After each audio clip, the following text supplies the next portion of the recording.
All right. Well, good evening, everyone, and welcome to the Tualatin City third listening session for a community conversation on the police use of force. I appreciate you taking time out this evening to join us. Just as a reminder, Spanish interpretation is available, and Megan will share a screen with bilingual instructions on how to access that right now. Ok, muy buenas tardes. Ahorita bienvenidos. Estamos en la tercera sesión aquí con la policía precisamente en la ciudad de Tualatin. Si tenemos las instrucciones aquí en español por si necesitan a alguien o solicitar alguna interpretación, tenemos esta modalidad. Únicamente el recordatorio en la introducción en la parte de abajo. La información es en un globito terráqueo. Por favor, hágale un clic. Seleccionarlo, silenciar su audio original para poder escuchar esta conversación en español.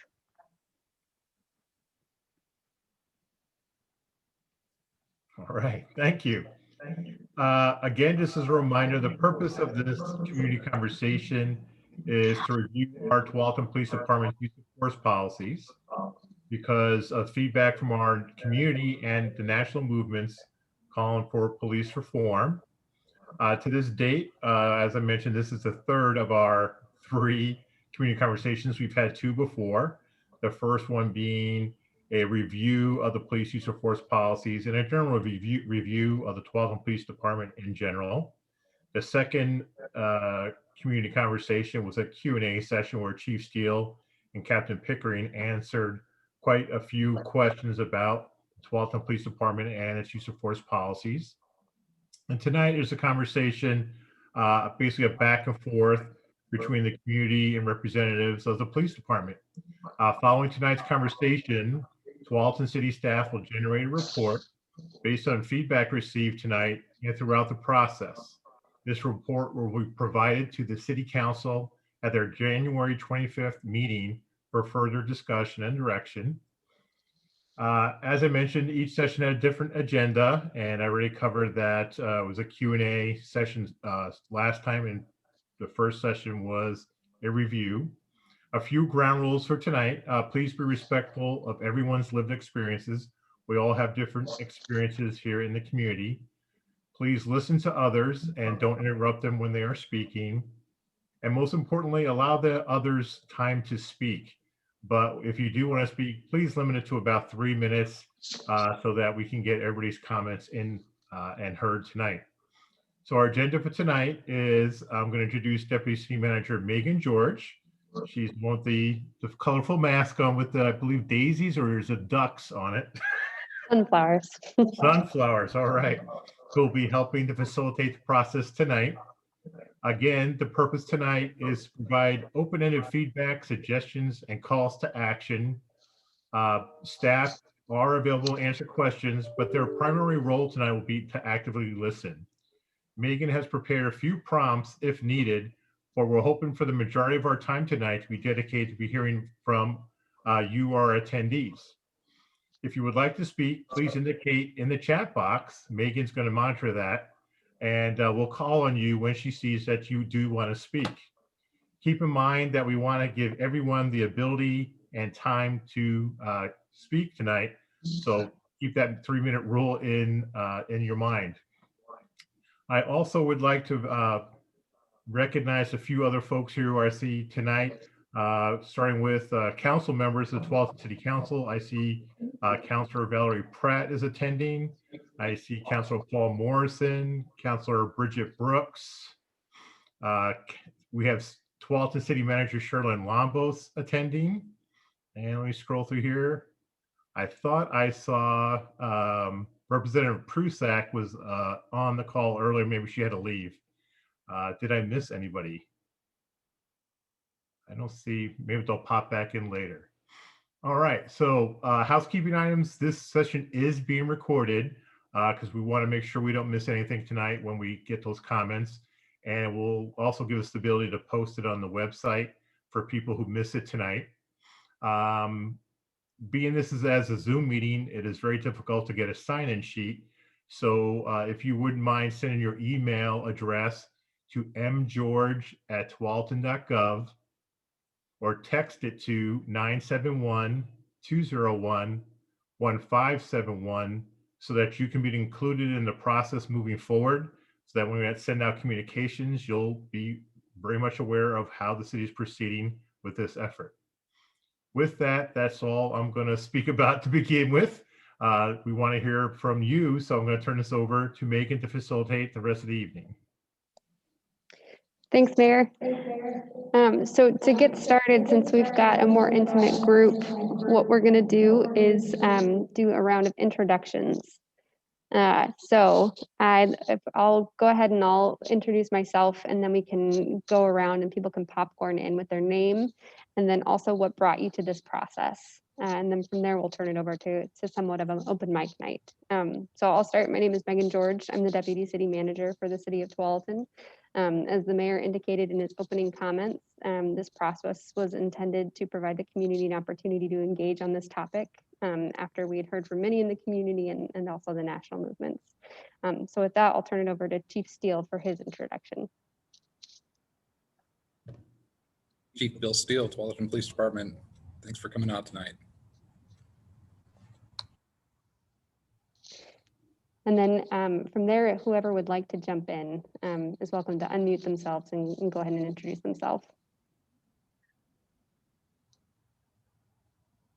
This is Scott Mitten. I'm a resident of Tualatin, 20 plus years. Been very concerned about this topic, certainly since the killing of George Floyd, but even prior to that, I was concerned. And so I've tried to participate in all the city meetings, which I think have been beneficial. Thank you.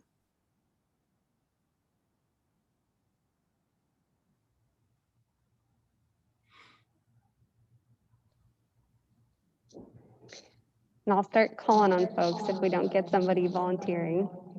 So just looking across the top of my screen, Allison, it looks like you're up. And you are muted.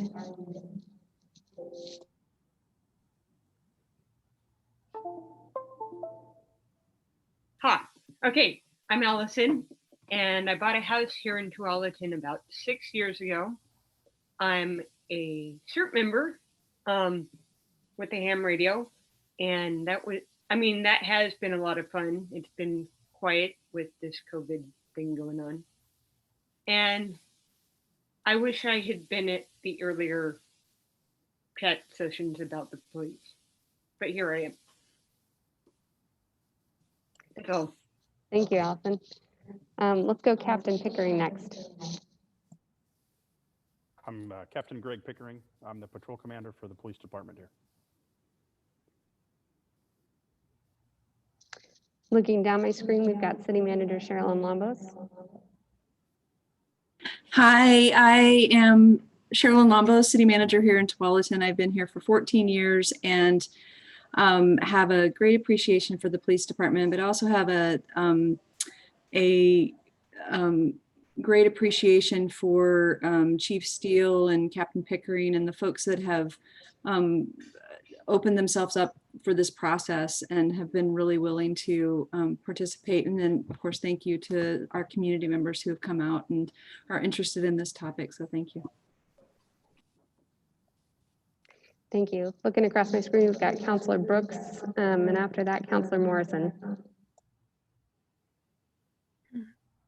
Well, hi, everybody. This is Councilor Bridget Brooks. I'm grateful for the opportunity to be here and listen to the community concerns and also our police chief. I am very aware that there are a lot of people that feel traumatized by the recent events and know that our leadership understands that as well in our force, and am grateful that we are doing that. Mayor Bubenik has signed on to the mayor's pledge for the Obama Foundation, and I'm glad to be part of the process. Thank you.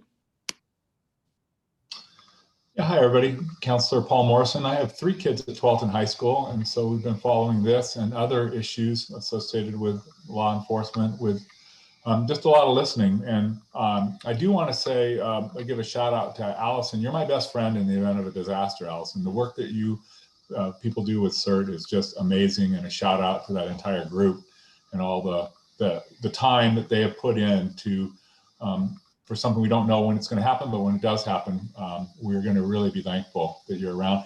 And also a shout out to Captain Pickering and to Chief Steele for the work you guys have been involved, not only this, but in the SRO community with the school district as well. And your openness and willingness to listen and to answer questions.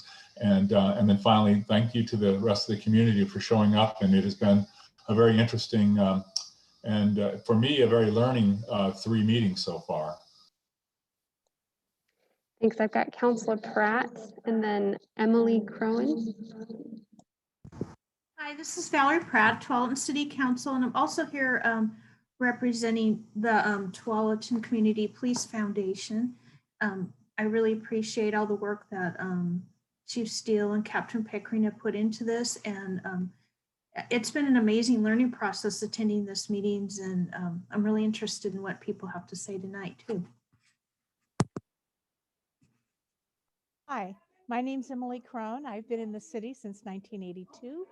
I actually worked for the city in the, I don't know when I did, a long time ago, for 6 years, and in fact did disaster response as well as other things. And I appreciate being here. I've watched the other 2 videos and appreciate all the work that you all done to make them happen. I am particularly interested in learning more about what it means to demilitarize our police in Tualatin. Thank you. Thank you. So we've got a few people without their videos on. So if you'd like to introduce yourself, I've got Marissa and then Emma.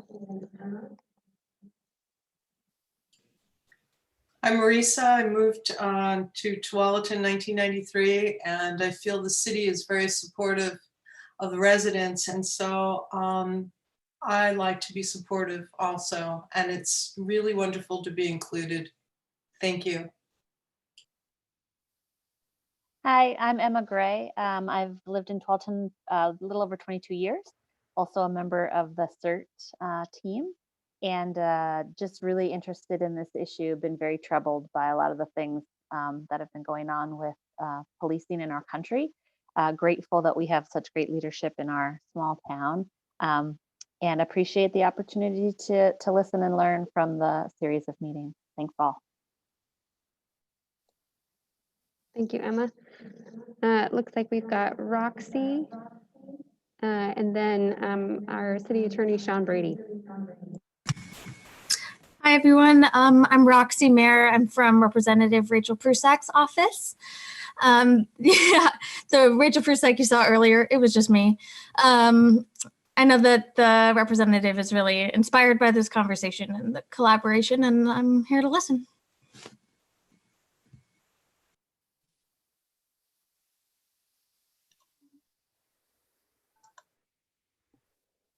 Hi, this is Sean Brady, the city attorney. I'm just here to listen and learn, and I appreciate everybody coming out and engaging in this important topic. Last up on the call, looks like we've got Josh and then Betsy.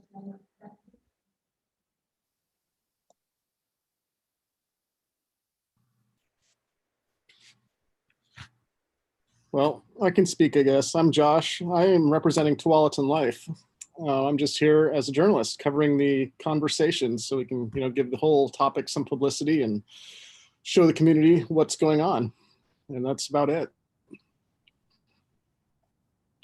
Hi, folks. I'm Betsy Rodriguez-Roof. I'm the Community Engagement Coordinator for the City of Tualatin.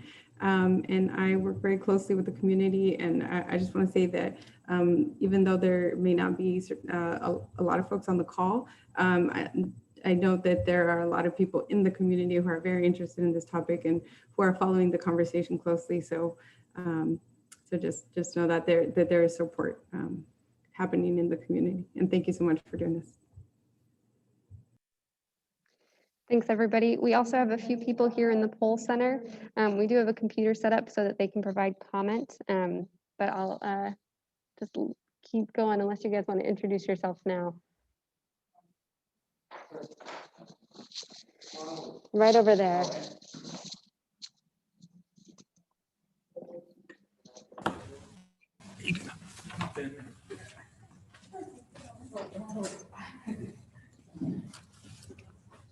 Hi, I'm Bruce Robertson.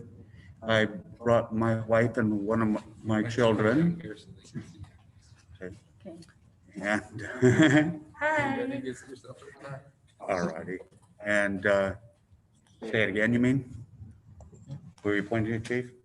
What brought you to the meeting? What brought us to the meeting? Well, we live in Tualatin and we interface with the police department occasionally, very positive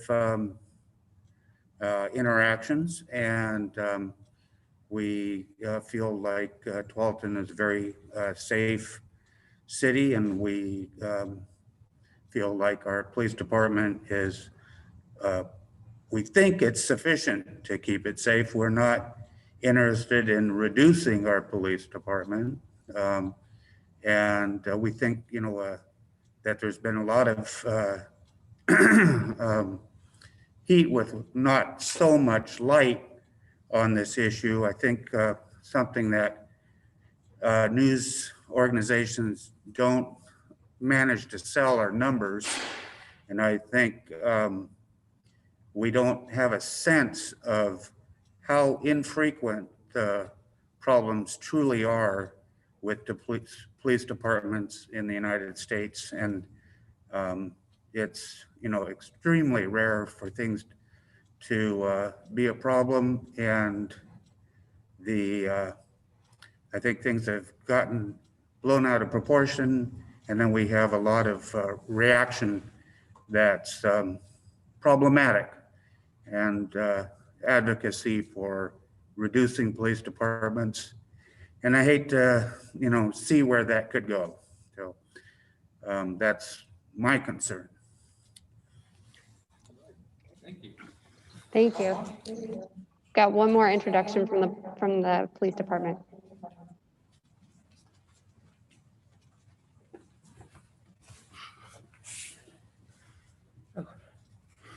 I'm Connie Haig. I've moved to Tualatin in 2004 from Southeast Portland, and it was like moving to the country club almost. I appreciate our police force and often bring them treats, but what brought me tonight was the mayor's report in the Tualatin Life. That one item that disgusted me was that they've adopted the Obama Foundation rules for whatever. People don't realize that Obama didn't support police. He supported Black people and everything for that. And when police were shot, he didn't go out of his way to support the families or to make notice that that was a horrible, disgusting thing and it needed to stop, and he did nothing about it. So that's why I'm here. Thank you. I think we got everybody. We got one more, Megan. Oh, one more? One more. Pop your head in here. Captain Struckmeyer is here too. He's going to pop his face in here and say hi. Hey, I'm Captain Brian Struckmeyer. I'm a services captain, and I'm just here supporting the Captain Pickering and Chief Steele. Now he's here doing some behind the scenes logistical work too. So I just want to make sure he wasn't forgotten either. All right, Megan. Thank you. All right. So as the mayor explained in the beginning, the purpose of this session is for the community to provide open-ended feedback, suggestions, and calls to action. If you would like to speak, please indicate that using the chat box. When I call on you, please unmute your microphone so we can all hear you. And as a reminder, just keep those ground rules in mind so we have an opportunity for everybody to speak. And again, as a reminder, this session is being recorded, and I will also be taking notes. The notes from all three sessions, including this one, will be compiled and put together in a report for the City Council to review and discuss in January. So with that, I'm going to open it up for any open-ended comments that folks would like to provide. As the mayor mentioned, I do have some prompts to help aid in the discussion, but I want to start by offering up the opportunity to just provide open-ended comments. And so I'll pause here to allow folks to either add their name to the chat box or to unmute themselves and begin speaking.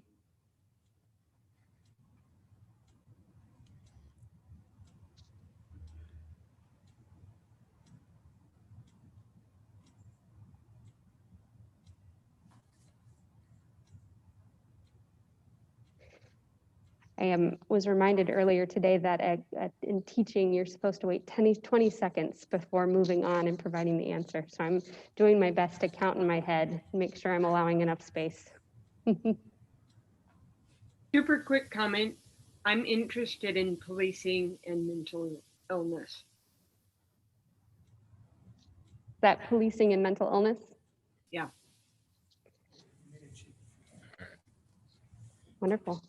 So that leads into one of the prompts that I've got. So I'll just go ahead and throw that one out there, which is police response to people experiencing homelessness or mental health crises has been a prevalent topic, with programs like the City of Eugene's Cahoots gaining national recognition. So I wanted to ask that question, see if anybody had any thoughts or suggestions or comments on how the Tualatin Police Department can and should, and perhaps maybe already does, use tactics that are supported.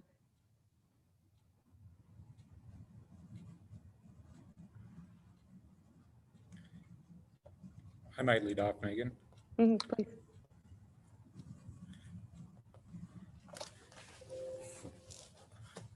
Well, I'll throw a couple things out there that we have available to us in Washington County, just to kind of help provide a little bit of background. So our officers in Tualatin have access to what is called the Mental Health Response Team. That is a program that is spearheaded by the county through the sheriff's office, where a licensed mental health clinician is teamed up with a deputy sheriff to respond to calls in our community to provide assistance for people in crisis and other situations similar to that. It is aligned somewhat closely with the Cahoots program, which was mentioned. That's a program in the city of Eugene.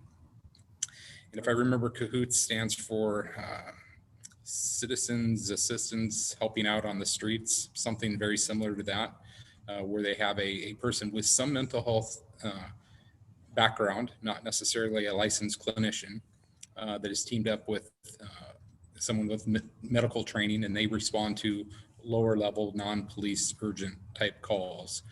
So it's a little different than what we have access to here in Washington County. The Washington County program is expanding. It's something that we're in continuous dialogue with the county to make sure that our residents in Tualatin have access to those resources when they are needed. So those are conversations that are taking place and have been for quite some time.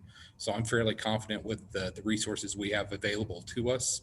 It's just something that's definitely on the front burner of things we want to make sure our officers and our community members have access to in a timely manner. Chief Steele, sorry if I can just jump in and ask a question. Do you know, is it when somebody calls 911, is there anything done on the 911 system that helps to route that call to that Washington County support, or does it immediately always go to the police and then the police make a decision about whether or not to bring in the Washington County support? Yeah, that's a great question. So the current structure is anytime somebody calls 911 or the non-emergency number in our county, or even if you live in Clackamas County, that is routed to the appropriate law enforcement agency. So it does not get diverted into another, pool of resources. So that is something that is being looked at now, is what that would take to be able to kind of funnel that workload away from the police departments and get it to a different type of resource. So again, those dialogues are conversations are taking place now. We got to make sure that not only is the system set up to send those calls somewhere else, we just have to make sure that the resources are adequate to be able to handle that call load that's going to come their way as well. How many crises issues is Tualatin handling them? Yeah, so the question was, how many calls do our officers respond to in crisis type situations or similar incidents? So I don't have a number in front of me. Overall, we handle about 30,000 types of calls a year in Tualatin. That includes everything from traffic stops to domestic disturbances, the whole gamut of calls for service. So I can't tell you the exact number. It's something that we handle on a fairly regular basis.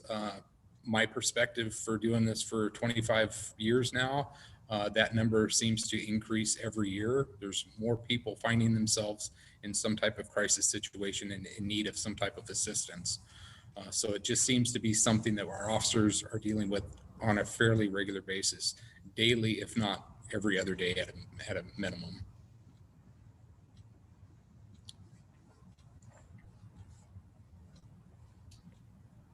Officers would appreciate being able to share this responsibility, is my understanding. Yeah, the types of situations that we deal with when we're talking about people in crisis, people suffering from a mental illness or homelessness, those aren't really the calls that our officers are looking forward to dealing with when they come to work on a daily basis. They're not pleasant calls to deal with, and it's people going through difficult situations in their life. And by all means, are we trying to help in any way we can. If that workload went to somebody else that could handle that type of call better or in a different way than the police officers are currently doing that, I don't think you're going to get much resistance from police officers.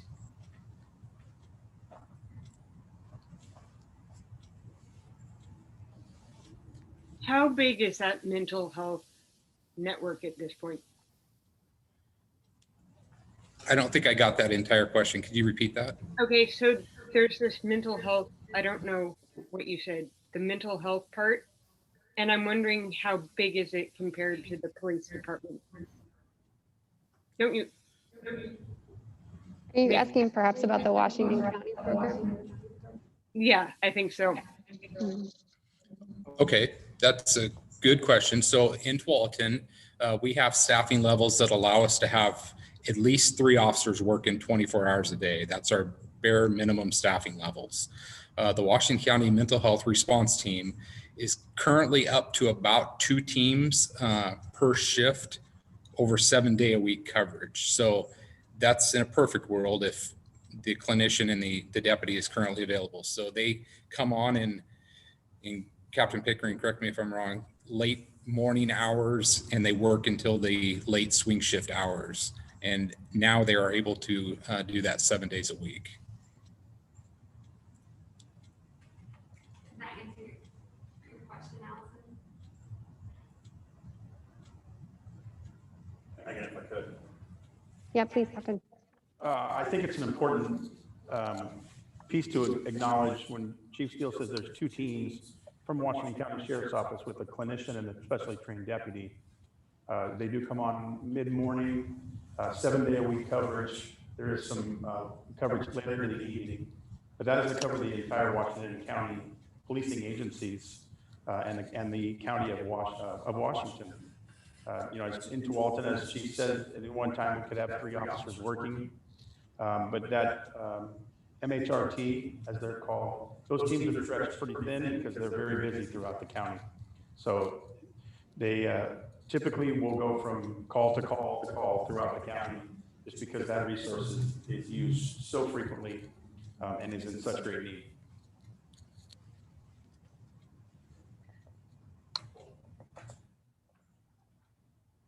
Are there other comments, ideas, or questions related to mental health? So are there a specific rifle in each patrol car that's rubber bullet non-lethal? Or is that something you have to load in the road? So the question was, is there a specific rifle or type of weapon in our patrol cars that carries less lethal ammunition? So we do have a variety of different less lethal options for our officers. Every officer carries a taser. We have pepper spray, an impact baton, and then a number of our vehicles will have what is called a 40mm less lethal round. I think we actually showed one of those. It's a sponge round that is a blue piece of foam, basically, that our officers have been trained with. Not every single officer will have one of those with them during their shift, but they are readily available. So those are our primary less lethal options that our officers carry.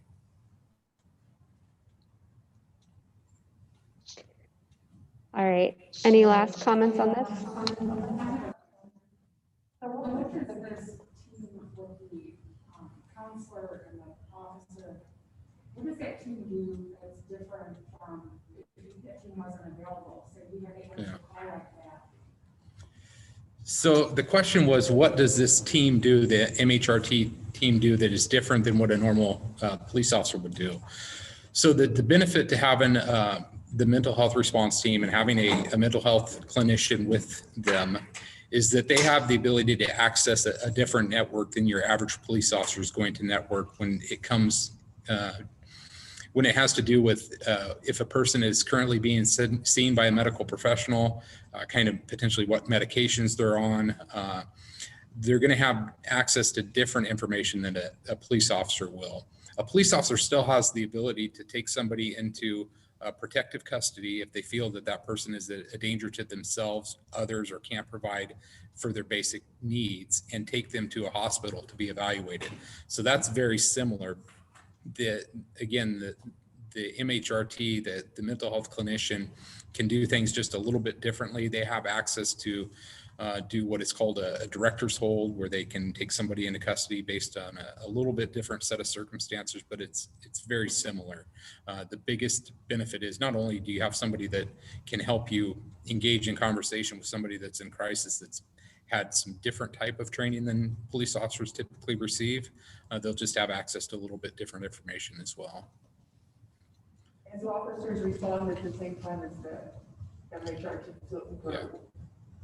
Yeah, so the question was, do officers respond at the same time? Yes, definitely. If MHRT, if they respond, they are teamed up in the same car with the deputy sheriff. If they respond into Tualatin, more likely than not, we're going to have a Tualatin officer or two there at the same time, dealing with whatever the situation might be.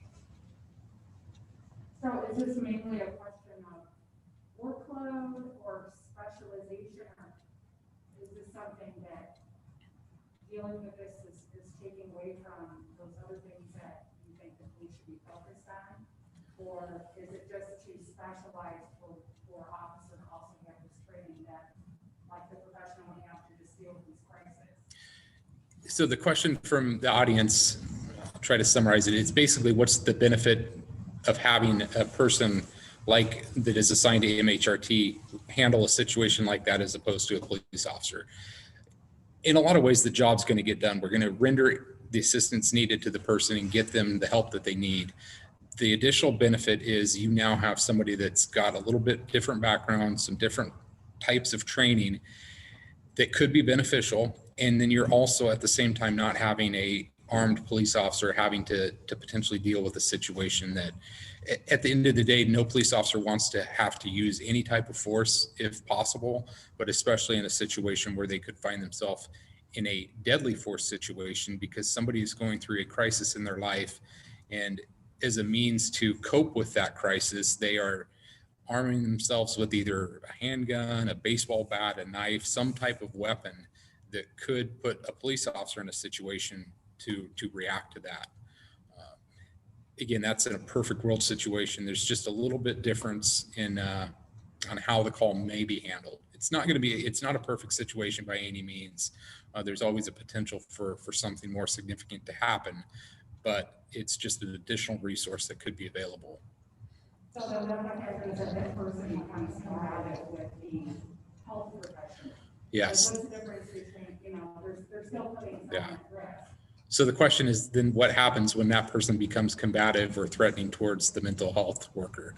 And that's, in some ways, it's the $1 million question. It's where is that line drawn that a situation is something that can be handled by somebody with a mental health background as opposed to somebody that is equipped as a police officer that has the ability to defend not only themselves, other people as well. And that is a very good question. And that's something that everybody is struggling with. It's where is that line that needs to be drawn to how those calls are going to be handled. I'm going to jump in here just because we are continuing to run through our time, make sure we've got opportunity to talk about other topics or hear from folks who have specific things they'd like to address. So I'll pause again and see if somebody has a new item that they would like to raise.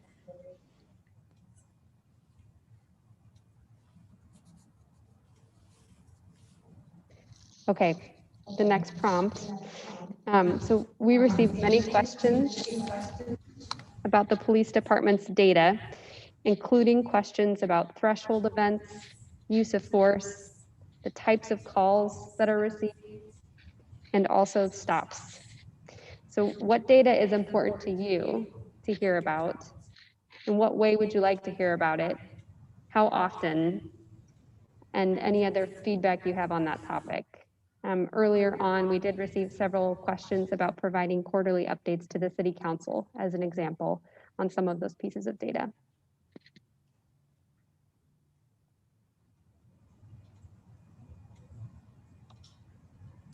I think my natural inclination is to go to the police website to look for information regarding the police department. When you put it to council, doing searches on council work sessions or others, it's almost impossible to find unless you know the specific date that that was brought to council.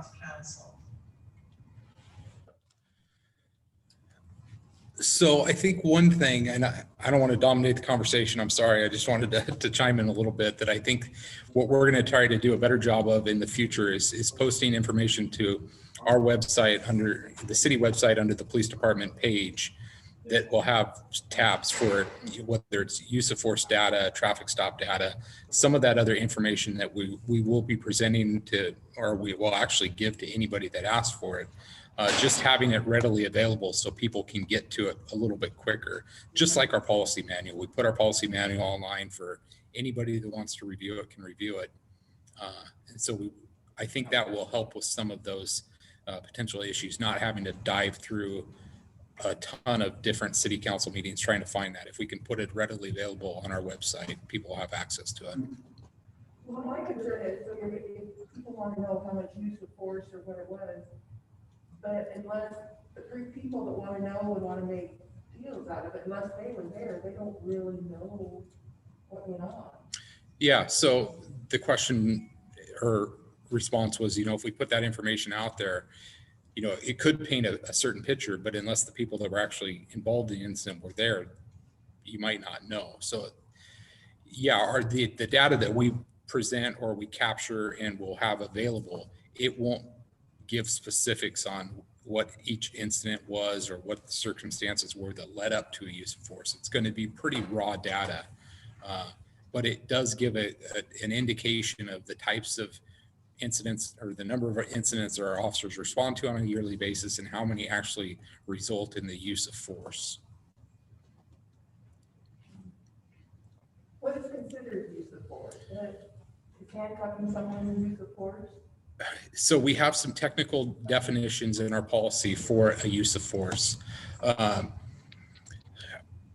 could read it, but anytime we find ourselves going hands-on with somebody, we're forcing somebody to do something that they might not really want to do. If we have to physically grab somebody and escort them out of a house or home or business, those types of things are all captured as a use of force. And then the different levels of use of force can vary greatly from, just the officer with an escort hold all the way up to a more significant control group. So there's a lot of things that are captured under that basic definition of use of force. And I'll jump in here too. This topic was covered at length during the first community conversation, and the PowerPoint and the recording of that session are available on the webpage for this event. And I'm sure the chief and others can also make themselves available outside of this for really specific information on what those use of force policies are.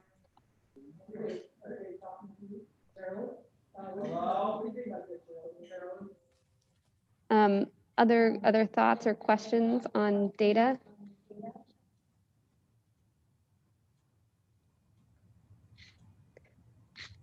Okay.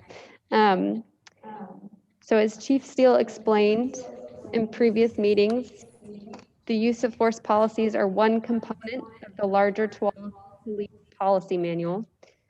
Do you have any concerns or reservations about those specific policies included in this section of the policy manual?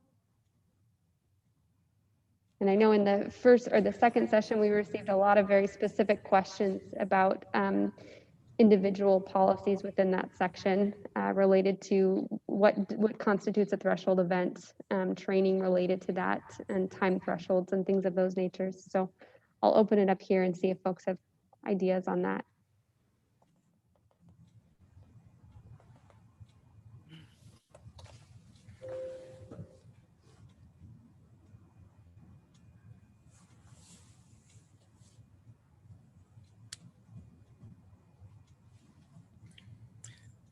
The only other thing I would throw out about our policy manual is just a reminder for some. It is a living document. It changes on a fairly regular basis.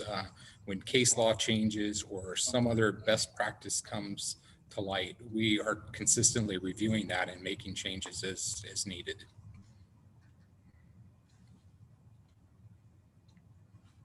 Megan, I guess I'll just make a quick comment. I've been really pleased as I got into some of the details of this about the policies that our city has. I think we can feel good about what Chief Steele and others are doing. I guess my only suggestion would be that it's kind of on the margins, things we could do in the policies to help make it really clear that we're biased towards no use of force. I know that's what the city will say is the case. I think in the verbiage in the policy, that's not maybe as pronounced as it perhaps could be. It's a minor issue perhaps, but that's the only thing I would call out, is just making clear that we really want to avoid, especially the use of a potential deadly force.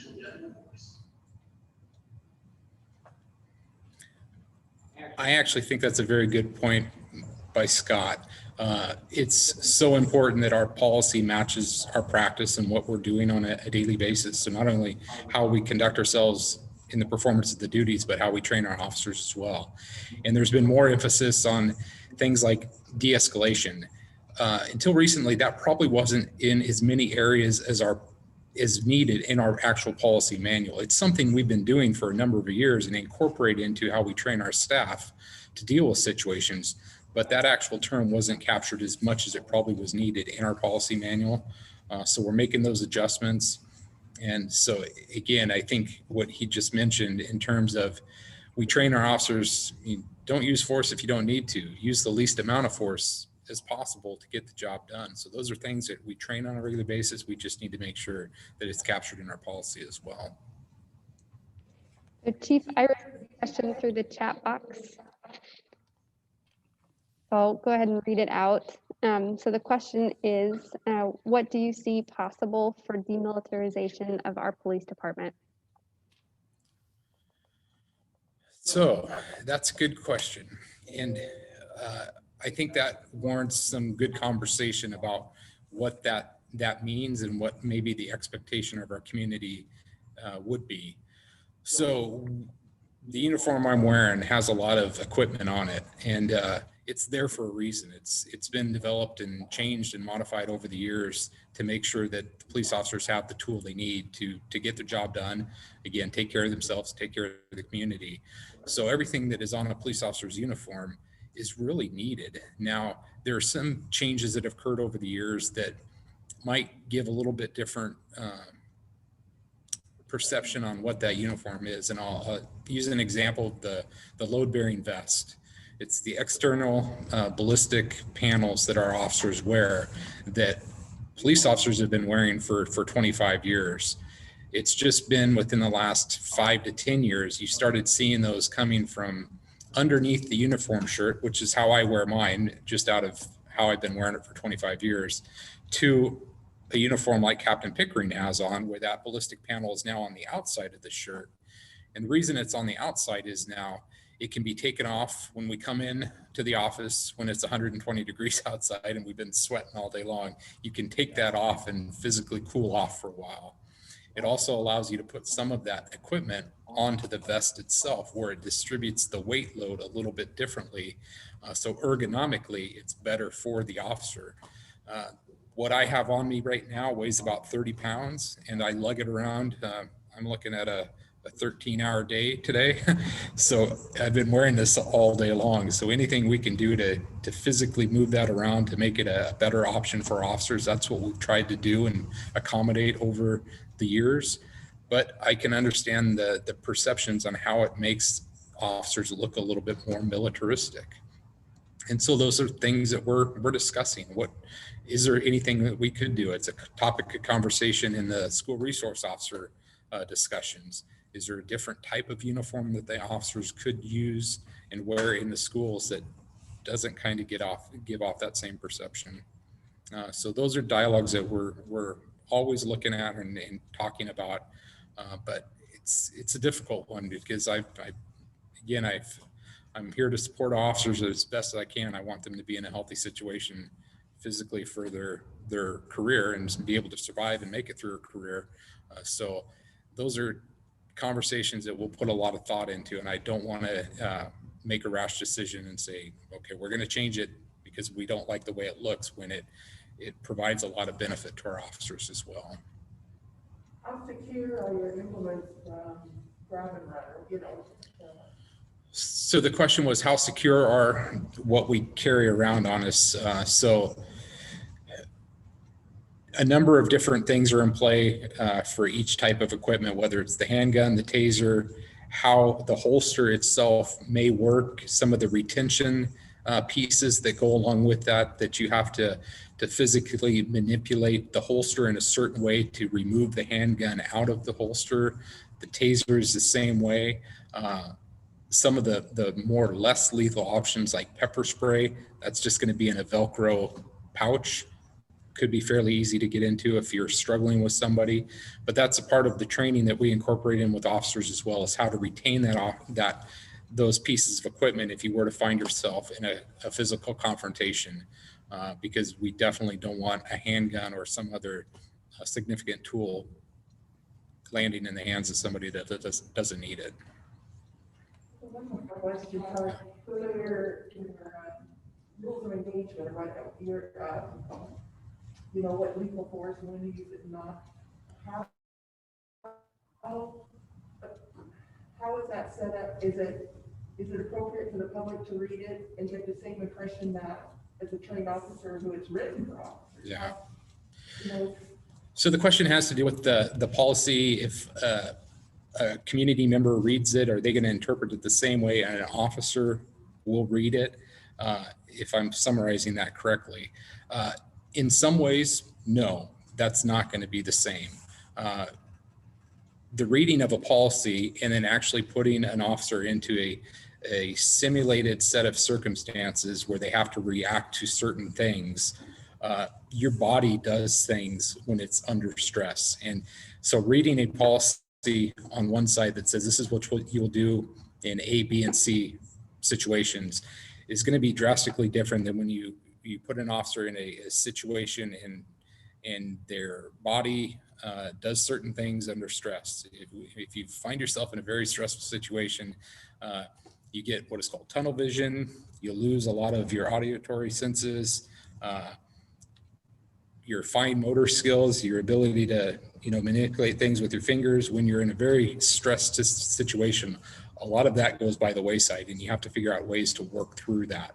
So those are the types of things you're not going to get from reading a policy, but those are definitely factors that come into play when an officer is having to decide what level of force that they're going to use to react to a situation. So it can get fairly complicated fairly quickly, and that's why we rely on quality training for our officers. We have to give them the tools they need to be able to work through those situations and still be able to respond in a way. There's things you might not realize we would even train our officers on. One would be how to, we all have kind of a dominant hand, so if you're shooting a firearm, it's primarily going to be done with your dominant hand. We actually train people, if you don't have access to your dominant hand, if you've been injured or it's not in a situation you can use it, how you're going to use your support hand to actually get your firearm out of your holster if you've been shot in this hand, and how that's all going to come together in a very stressful situation. Those are just little examples of the training that we provide our officers that you're not going to capture just reading a policy manual. I've seen a lot of things in the news about defunding or reducing the size of police departments, and that, police response could be, handled by volunteers. And I myself am unable to understand how, say, the dispatch or 9/11 response would triage something, say it's a domestic disturbance, and as I understand it, sometimes these are very hard to decide how dangerous the situation is. And I am kind of mystified at this idea of picking volunteers or staffing volunteers as far as that goes, and how they could possibly be effective in replacing, say, a quarter or a tenth or a third of a police department. And I have seen, and I've done a fair amount of looking to find any concrete proposals about this.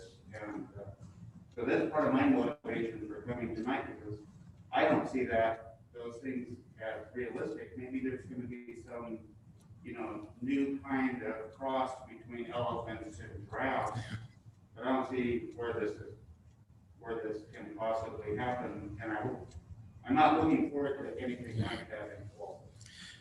So the feedback had to do with topics of conversation about defunding the police or having a 911 center triage certain calls to go to police or certain calls go to volunteers or different types of resources. And it's great, again, topics of conversation that I don't think anybody has completely figured out, because it's a very complex issue. And that's the problem with what might be seen as a simple response. We'll just send this type of call to this type of department. Well, things change very, very quickly. And then if that department can't handle that situation, and now you have to wait another 10 minutes for that information to get to the police department to generate a response to get a police officer on the scene that potentially they could have been at in the first place. There's always a lot of possibilities there. And there's always opportunities to do things differently. And we always look at that. And, I'll use an example of what we do in Tualatin that some people might not realize. So we have a community service officer that responds to a number of neighborhood type issues. If you're not happy with the way your neighbor's fence looks, or, you got an abandoned vehicle in your front yard, and, graffiti type calls. So we have a community service officer who's not a trained police officer. It's a non-certified staff member that works out of the department that handles a lot of those types of situations. They can't handle everything. In some of those, even what might seem like a lower level neighborhood type dispute can escalate fairly quickly. So we always still want to make sure we have the appropriate resources to back that community service officer up when needed. But we are always, considering opportunities like that. Is there some other type of resource that's not a police officer that can handle some of those types of calls? So we do that a little bit now. Yeah, it's going to be a much different conversation when we start talking about, is there a possibility for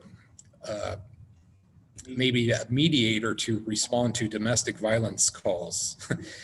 That's a little bit different conversation. Domestic violence calls are often very violent. They can turn violent very quickly.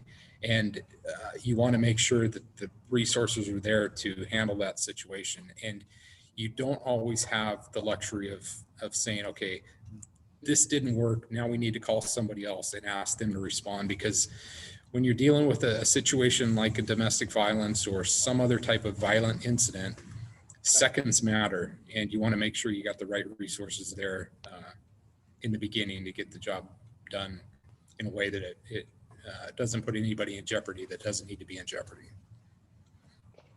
All right, I'm going to jump in here because we've got just a few minutes left on our scheduled hour. So I want to make sure we have another opportunity for people to provide just general feedback or thoughts or ideas. So I'm going to pause once again and count in my head and see if anybody's got anything they'd like to share.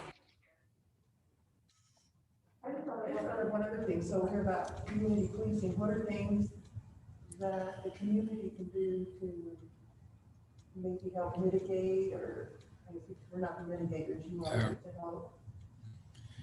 So, the question feedback is, community policing. What can the community do to help honestly make our community better? And there's a number of things that community members can do. Community policing is it's a philosophy where it's a partnership between the police department and the community.